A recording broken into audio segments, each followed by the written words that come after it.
ಸ್ನೇಹಿತರೆ, ಕರ್ನಾಟಕದ ಶಕ್ತಿ ಕೇಂದ್ರಗಳಲ್ಲಿ ಪ್ರಮುಖವಾದದ್ದು ಶಿರಸಿ ಮಾರಿಕಾಂಬಾ ದೇವಸ್ಥಾನ. ಆದರೆ ನೀವು ಅಲ್ಲಿನ ದೇವಸ್ಥಾನದಲ್ಲಿ ಮತ್ತು ಜಾತ್ರೆಯ ಸಮಯದಲ್ಲಿ ಅದ್ದೂರಿಯಾಗಿ ಅಲಂಕೃತಗೊಂಡ ಒಂದು ದೊಡ್ಡ ಕೋಣನನ್ನು ನೋಡಿರಬಹುದು. ಯಾಕೆ ಈ ದೇವಸ್ಥಾನದಲ್ಲಿ ಕೋಣನಿಗೆ ಇಷ್ಟೊಂದು ಪ್ರಾಮುಖ್ಯತೆ? ಒಂದು ಕಾಲದಲ್ಲಿ ಇಲ್ಲಿ ಪ್ರತಿ ವರ್ಷ ನೂರಾರು ಕೋಣಗಳನ್ನು ಬಲಿಕೊಡಲಾಗುತ್ತಿತ್ತು ಅನ್ನೋದು ನಿಮಗೆ ಗೊತ್ತಾ? ಮಹಾತ್ಮ ಗಾಂಧೀಜಿಯವರು ಈ ದೇವಸ್ಥಾನದ ಒಳಗೆ ಬರಲು ನಿರಾಕರಿಸಿದ್ದು ಏಕೆ?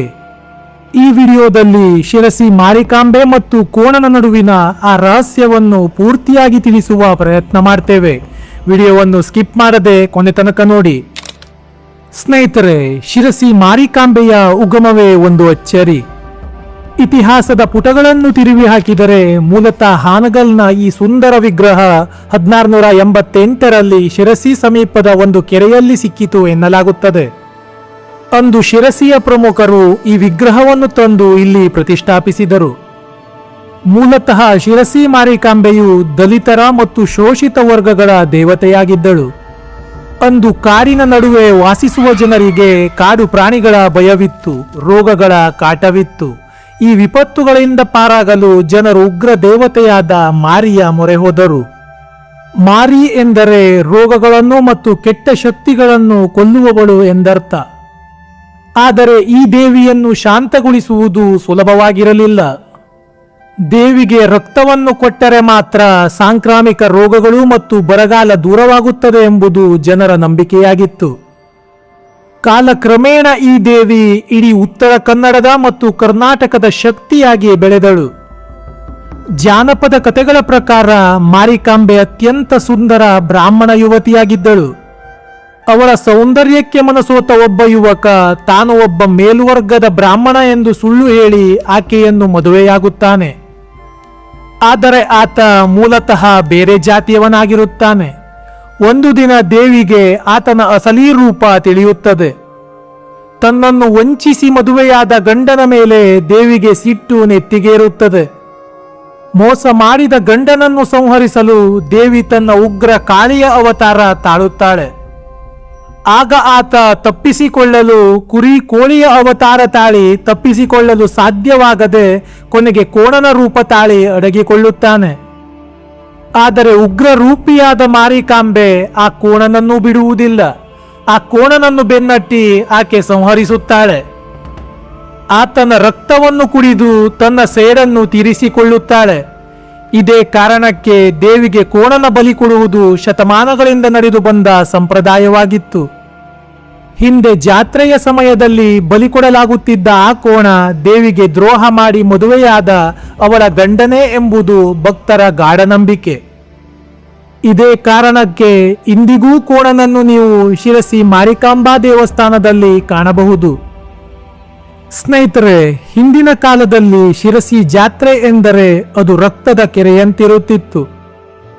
ಒಂದು ಜಾತ್ರೆಗೆ ಕನಿಷ್ಠ 18 ಕೋಣಗಳು, ಸಾವಿರಾರು ಕುರಿಗಳು, ಲಕ್ಷಾಂತರ ಕೋಳಿಗಳು ಎಲ್ಲವನ್ನು ದೇವಿಯ ಮುಂಭಾಗದಲ್ಲೇ ಜನರ ಜಯಘೋಷದ ನಡುವೆ ಬಲಿಕೊಡಲಾಗುತ್ತಿತ್ತಂತೆ. ಜಾತ್ರೆಗಾಗಿಯೇ ಒಂದು ವಿಶೇಷ ಮರಿಕೋಣನನ್ನು 2 ವರ್ಷ ಮೊದಲೇ ಆರಿಸಲಾಗುತ್ತಿತ್ತು. ಆ ಕೋಣನಿಗೆ ಅತ್ಯುತ್ತಮ ಆಹಾರ, ಸ್ನಾನ ಮತ್ತು ರಾಜಮರ್ಯಾದೆ ನೀಡಲಾಗುತ್ತಿತ್ತು. ಜಾತ್ರೆಯ ದಿನ ಭಕ್ತರು ತಮ್ಮ ಹರಕೆ ತೀರಿಸಲು ಕಾಯುತ್ತಿದ್ದರು. ಪ್ರಾಣಿಗಳ ಕತ್ತನ್ನು ಒಂದೇ ಪೆಟ್ಟಿಗೆ ಕಡಿಯಲಾಗುತ್ತಿತ್ತು. ದೇವಸ್ಥಾನದ ಮುಂಭಾಗದ ನೆಲವೆಲ್ಲ ಕೆಂಪು ರಕ್ತದಿಂದ ಒದ್ದೆಯಾಗಿರುತ್ತಿತ್ತಂತೆ. ಸಾವಿರಾರು ಜನರು ಈ ಭೀಕರ ದೃಶ್ಯವನ್ನು ನೋಡಲು ಸಾಲುಗಟ್ಟಿ ನಿಲ್ಲುತ್ತಿದ್ದರು. ಆ ಪ್ರಾಣಿಗಳ ಆರ್ತನಾದ, ಕಿವಿಗಡಚ್ಚಿಕ್ಕುವ ಕಿರುಚಾಟ ಇಡೀ ಪಟ್ಟಣವನ್ನೇ ಭಯಭೀತಗೊಳಿಸುತ್ತಿತ್ತು. ಈ ರಕ್ತಸಿಕ್ತ ಇತಿಹಾಸಕ್ಕೆ ತಡೆ ಬಿದ್ದಿದ್ದು 1933ರಲ್ಲಿ. ರಾಷ್ಟ್ರಪಿತ ಮಹಾತ್ಮ ಗಾಂಧೀಜಿಯವರು ಹರಿಜನೋದ್ಧಾರ ಮತ್ತು ಅಸ್ಪೃಶ್ಯತೆ ನಿವಾರಣೆಗಾಗಿ ಶಿರಸಿಗೆ ಬಂದರು. ಆ ಸಮಯದಲ್ಲಿ ಶಿರಸಿಯ ಹೆಗ್ಗುರುತಾದ ಮಾರಿಕಾಂಬಾ ದೇವಸ್ಥಾನಕ್ಕೆ ಭೇಟಿ ನೀಡುವಂತೆ ಅಲ್ಲಿನ ಜನರು ಅವರನ್ನು ವಿನಂತಿಸಿದರು. ಆದರೆ ಮಹಾತ್ಮ ಗಾಂಧೀಜಿಯವರು ಆ ದೇವಸ್ಥಾನಕ್ಕೆ ಭೇಟಿ ನೀಡಲು ನಿರಾಕರಿಸಿದರು. ದೇವಸ್ಥಾನ ಎಂಬುದು ದಯೆ ಮತ್ತು ಶಾಂತಿಯ ತಾಣವಾಗಿರಬೇಕು. ದೇವಿಯು ಎಲ್ಲರಿಗೂ ತಾಯಿಯ ಸಮಾನ. ಯಾವ ತಾಯಿ ತನ್ನ ಮಗುವಾದ ಪ್ರಾಣಿಯ ರಕ್ತವನ್ನು ಅದರ ಬಲಿಯನ್ನು ಕೇಳುತ್ತಾಳೆ ಎಂದು ಪ್ರಶ್ನಿಸಿದರು. ಅಹಿಂಸೆಯೇ ಪರಮಧರ್ಮ. ಎಲ್ಲಿಯವರೆಗೆ ಈ ದೇವಸ್ಥಾನದಲ್ಲಿ ಪ್ರಾಣಿ ಬಲಿ ನಡೆಯುತ್ತದೆಯೋ ಅಲ್ಲಿಯವರೆಗೆ ನಾನು ಈ ದೇವಿಯ ದರ್ಶನ ಮಾಡುವುದಿಲ್ಲ ಎಂದು ಕಡಾಖಂಡಿತವಾಗಿ ಗಾಂಧೀಜಿಯವರು ಹೇಳಿದರು. ಗಾಂಧೀಜಿಯವರ ಈ ಮಾತುಗಳು ಶಿರಸಿಯ ಕೆಲವು ಜನರ ಎದೆಯನ್ನು ತಟ್ಟಿತು. ವಿಶೇಷವಾಗಿ ದೇವಸ್ಥಾನದ ಮುಖ್ಯಸ್ಥರಾಗಿದ್ದ ಎಸ್.ಎನ್. ಕೇಶವಯ್ಯನ್ ಮತ್ತು ಶಿಕ್ಷಕ ವಿಠ್ಠಲರಾವ್ ಹೊದಿಕೆ ಅವರು ಒಂದು ಬದಲಾವಣೆಗೆ ಮುಂದಾದರು. ಆದರೆ ಸಾಮಾನ್ಯ ಜನರಲ್ಲಿ ಒಂದು ಭಯವಿತ್ತು. 100 ವರ್ಷಗಳ ಸಂಪ್ರದಾಯವನ್ನು ನಿಲ್ಲಿಸಿದರೆ ದೇವಿಗೆ ಕೋಪ ಬಂದು ಊರು ನಾಶವಾಗುತ್ತದೆ ಎಂದು ಅವರು ನಂಬಿದ್ದರು. ಶಿರಸಿ ಜಾತ್ರೆಯ ಸಮಯ ಹತ್ತಿರ ಬಂತು. ಅಲ್ಲಿನ ಸಂಪ್ರದಾಯವಾದಿಗಳು ಕೋಣನ ಬಲಿ ಕೊಡಲೇಬೇಕು ಎಂದು ಪಟ್ಟು ಹಿಡಿದರು. ದಂಗೆ ಏಳುವ ಮುನ್ಸೂಚನೆ ಕೂಡ ಇತ್ತು. ಆಗ ಎಸ್.ಎನ್. ಕೇಶವಯ್ಯನ್ ಅವರು ಒಂದು ದೊಡ್ಡ ಸಾಹಸಕ್ಕೆ ಕೈ ಹಾಕಿದರು. ಬಲಿಗಾಗಿ ಸಿದ್ಧವಾಗಿ ದೇವಸ್ಥಾನದ ಆವರಣದಲ್ಲಿದ್ದ ಆ ಕೋಣನನ್ನು ರಾತ್ರೋರಾತ್ರಿ ಯಾರಿಗೂ ತಿಳಿಯದಂತೆ ರಹಸ್ಯವಾಗಿ ಅಪಹರಿಸಿ ಬೇರೆಡೆಗೆ ಸಾಗಿಸಿದರು.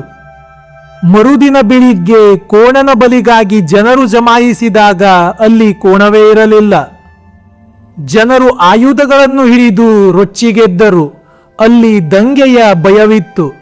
ಆದರೆ ಎಸ್.ಎನ್. ಕೇಶವಯ್ಯನ್ ಅವರು ಧೈರ್ಯದಿಂದ ಮುಂದೆ ಬಂದು ಪ್ರಾಣಿ ಬಲಿ ಬೇಡ ಎಂದು ಜನರಿಗೆ ಮನವರಿಕೆ ಮಾಡಿಕೊಟ್ಟರು. ಕೊನೆಗೂ ಗಾಂಧೀಜಿಯವರ ಅಹಿಂಸಾ ತತ್ವ ಗೆದ್ದಿತು. ಶಿರಸಿ ಮಾರಿಕಾಂಬಾ ದೇವಸ್ಥಾನ ಮತ್ತು ಜಾತ್ರೆಯಲ್ಲಿ ರಕ್ತದ ಬಲಿ ನಿಂತು ಸಾಂಕೇತಿಕ ಬಲಿ ಮತ್ತು ಶಾಂತಿಯುತ ಪೂಜೆ ಆರಂಭವಾಯಿತು. ಜನರು ಅಂದುಕೊಂಡಂತೆ ದೇವಿ ಮುನಿಸಿಕೊಳ್ಳಲಿಲ್ಲ. ಬದಲಾಗಿ ಬಲಿ ನಿಂತ ನಂತರ ದೇವಸ್ಥಾನದ ಆದಾಯ ಹಿಂದೆಂದೂ ಕಾಣದಷ್ಟು ಹೆಚ್ಚಾಯಿತು. ಜನರು ಪ್ರಾಣಿಗಳ ಬಲಿಗೆ ನೀಡುತ್ತಿದ್ದ ಹಣವನ್ನೇ ದೇವಿಗೆ ಭಕ್ತಿಯಿಂದ ಅರ್ಪಿಸಿದರು. ಈ ಹಣವನ್ನು ದೇವಸ್ಥಾನದ ಟ್ರಸ್ಟ್ ಜನರ ಸೇವೆಗಾಗಿ ಬಳಸಿತು. ಶಿರಸಿ ಮಾರಿಕಾಂಬಾ ಜಾತ್ರೆಯು ಬಾಂಬೆ ಪ್ರೆಸಿಡೆನ್ಸಿಯಲ್ಲೇ ಅತಿದೊಡ್ಡ ಜಾತ್ರೆಗಳಲ್ಲಿ ಒಂದಾಯಿತು. ಹರಿಜನರಿಗೆ ಮುಕ್ತವಾಗಿ ದೇವಸ್ಥಾನ ಪ್ರವೇಶ ನೀಡಿದ ಕರ್ನಾಟಕದ ಮೊದಲ ದೇವಾಲಯಗಳಲ್ಲಿ ಸಹ ಒಂದಾಯಿತು. ಗಾಂಧೀಜಿಯವರು ತಮ್ಮ ಹರಿಜನ ಪತ್ರಿಕೆಯಲ್ಲಿ ಶಿರಸಿಯ ಜನರ ಈ ಬದಲಾವಣೆಯನ್ನು ಕೊಂಡಾಡಿದರು. ಇಂದೂ ಸಹ ನೀವು ಶಿರಸಿ ಮಾರಿಕಾಂಬಾ ದೇವಸ್ಥಾನಕ್ಕೆ ಹೋದರೆ ದೇವಸ್ಥಾನದಲ್ಲಿ ಒಂದು ಕೋಣನನ್ನು ನೋಡಬಹುದು. ಆದರೆ ಇಂದು ಶಿರಸಿ ಮಾರಿಕಾಂಬಾ ದೇವಸ್ಥಾನದಲ್ಲಿ ಮತ್ತು ಜಾತ್ರೆಯಲ್ಲಿ ಯಾವುದೇ ಪ್ರಾಣಿ ಹತ್ಯೆ ನಡೆಯುವುದಿಲ್ಲ. ಈಗಲೂ ಒಂದು ಕೋಣನನ್ನು ದೇವಿಗಾಗಿ ಆರಿಸಿ ದೇವಸ್ಥಾನದಲ್ಲೇ ಅದನ್ನು ಪ್ರೀತಿಯಿಂದ ಸಾಕಲಾಗುತ್ತದೆ.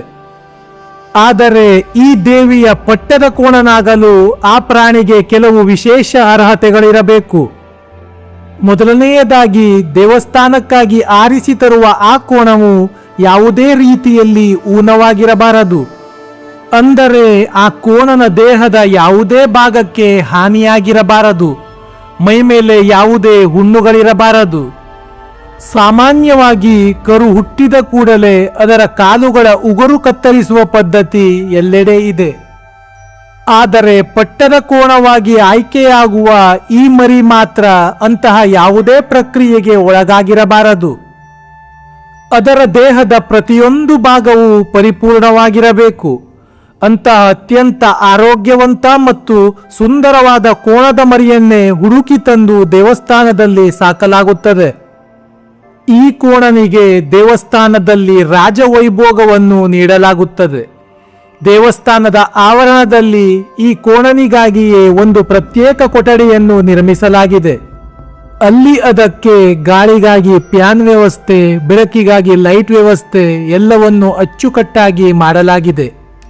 ಅಷ್ಟೇ ಅಲ್ಲದೆ ಈ ಕೋಣನ ಸಂಪೂರ್ಣ ಜವಾಬ್ದಾರಿಯನ್ನು ಹೊರಲು ದೇವಸ್ಥಾನದ ಮಂಡಳಿಯು ಒಬ್ಬ ಪ್ರತ್ಯೇಕ ವ್ಯಕ್ತಿಯನ್ನೇ ನೇಮಿಸಿದೆ. ಆ ವ್ಯಕ್ತಿ ಆ ಕೋಣನಿಗೆ ಸಮಯಕ್ಕೆ ಸರಿಯಾಗಿ ಆಹಾರ ನೀಡುವುದು, ಅದರ ಸ್ವಚ್ಛತೆಯನ್ನು ನೋಡಿಕೊಳ್ಳುವುದು ಮತ್ತು ಅದರ ಆರೋಗ್ಯದ ಬಗ್ಗೆ ಸಂಪೂರ್ಣ ಕಾಳಜಿ ವಹಿಸುತ್ತಾನೆ. ಜಾತ್ರೆಯ ಸಮಯದಲ್ಲಿ ಕೋಣನ ಬಲಿಯ ಬದಲಿಗೆ ಈಗ ಕುಂಬಳಕಾಯಿಯನ್ನು ಕಡಿಯಲಾಗುತ್ತದೆ. ಶಾಂತಿಯುತ ವಿಧಿಗಳನ್ನು ಮಾಡಲಾಗುತ್ತದೆ. ದೇವಿ ಮಾರಿಕಾಂಬೆ ಈಗ ರೋಗಗಳನ್ನು ಹೋಗಲಾಡಿಸುವವಳಷ್ಟೇ ಅಲ್ಲ, ಅಹಿಂಸೆಯನ್ನು ಪಾಲಿಸುವ ಶಾಂತ ದೇವತೆಯೂ ಆಗಿದ್ದಾಳೆ. ಇಂದು ಶಿರಸಿ ಜಾತ್ರೆ ಲಕ್ಷಾಂತರ ಜನರನ್ನು ಸೆಳೆಯುತ್ತಿದ್ದು, ಅಲ್ಲಿನ ಮಾರಿಕಾಂಬೆ ಶಾಂತ ಸ್ವರೂಪಿಯಾಗಿ ಎಲ್ಲರನ್ನೂ ಹರಸುತ್ತಿದ್ದಾಳೆ. ಈ ವಿಡಿಯೋ ಇಷ್ಟವಾಗಿದ್ದರೆ ತಪ್ಪದೆ ಲೈಕ್ ಮಾಡಿ ಮತ್ತು ಜೈ ಮಾರಿಕಾಂಬೆ ಎಂದು ಕಾಮೆಂಟ್ ಮಾಡಿ. ನಮ್ಮ ಚಾನಲ್ಗೆ ಮರೆಯದೆ ಸಬ್ಸ್ಕ್ರೈಬ್ ಆಗಿ. ಮುಂದಿನ ವಿಡಿಯೋದಲ್ಲಿ ಮತ್ತೊಂದು ರೋಚಕ ಕಥೆಯೊಂದಿಗೆ ಸಿಗೋಣ. ನಮಸ್ಕಾರ.